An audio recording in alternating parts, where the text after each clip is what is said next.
Thanks, Jordan. As Jordan talked about, we see Morse code used in documentaries of war and old war movies. And while it might seem like old technology or somewhat obsolete, it's still being used today in many modern industries. I'm prepared to talk to you about it. We have all seen the beeping and tapping of Morse code. They seem like a token of the past, but still being used in many modern industries, maybe even around you. Having done extensive research, I'm prepared to inform you on the modern uses of Morse code. Morse code is currently used in many fields today, and I will explain how Morse code is used in those fields. Without further ado, let's get started.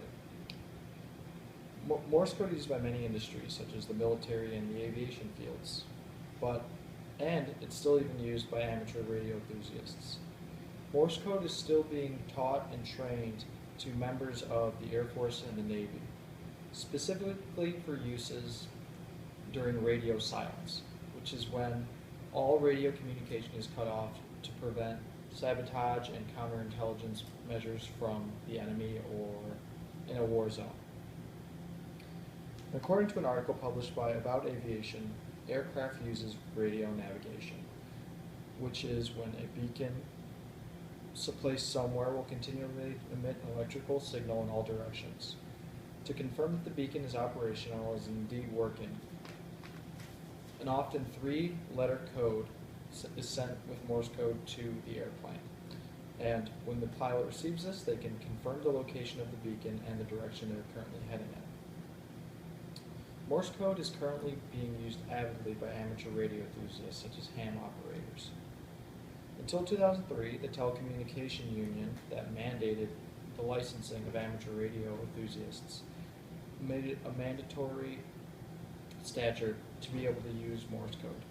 Today, that's no longer the case, but it is being used regularly by amateur radio enthusiasts. Due to the length of time and due to the amount of time it takes to send a Morse code message, lots of Morse code messages have become abbreviated, just like the text messages with LOL or BRB, and Morse code operators have created their own abbreviations, such as CQ as CQ, or OM as in old man, YL, young lady, XYL, X young lady, and so on and so forth. Morse code is used professionally in the aviation and defense industries. It is still being used recreationally in amateur radio. And I hope from this speech you better understand how Morse code is used and operated in the modern world. Thank you. The previous speaker provided you with a brief overview on cave painting and what purpose it served. Throughout this informative session, our group has informed you on how communication has been important to humans throughout history. Starting with Morse code, the most recent form of communication and dating back to cave painting, humans have found creative ways to express themselves and convey messages to others. Have you ever seen a piece of artwork and wonder what the artist was trying to convey? Cave painting is one of the oldest ways in which humans express themselves. If you enjoy art, still photography, or movies, cave painting can be considered the predecessor of these art forms. According to National Geographic magazine, cave paintings date back to 75,000 years ago, and with the most expressive cave painting dating back to recent time with societies that became technologically advanced. Cave paintings, though ubiquitous, became more advanced as society became advanced. The more creative paintings survive and can be found in regions that were technologically advanced during that period.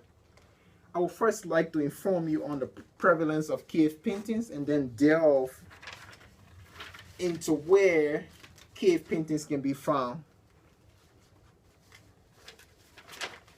Cave paintings can be found on almost every continent on the earth. The vastness of this art form brings into perspective how important it was to early Homo societies. From the cave painting of Agenta to rock paintings of Southern Africa, Early societies found a way to communicate messages to each other, and later these paintings expressively convey ideas and concepts to pass along.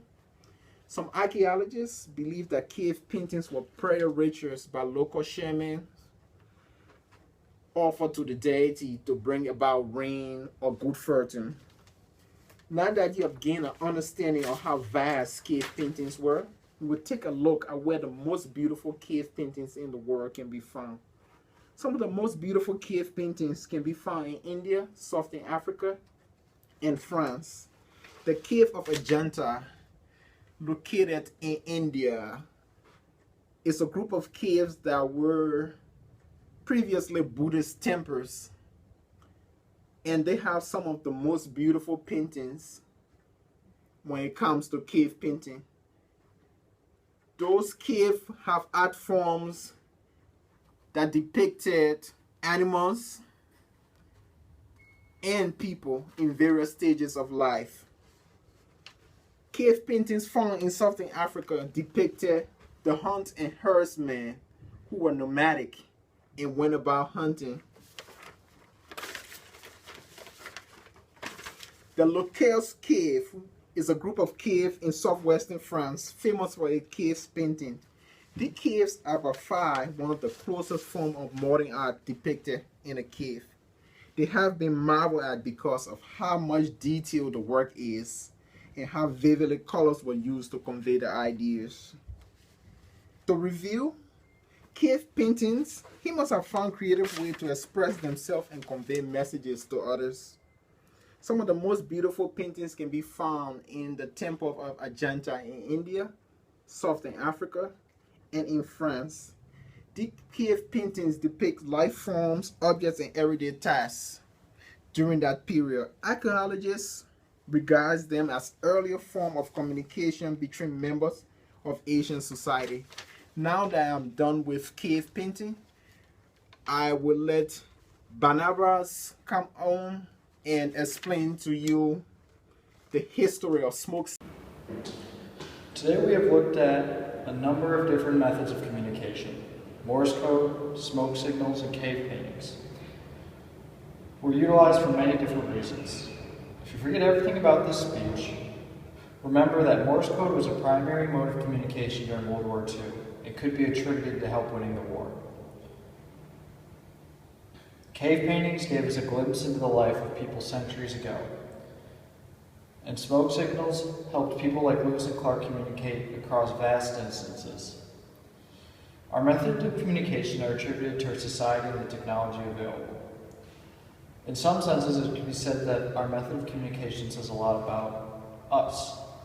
So, as technology changes and advances, our methods of communication will change. It will be interesting to see how it changes our society.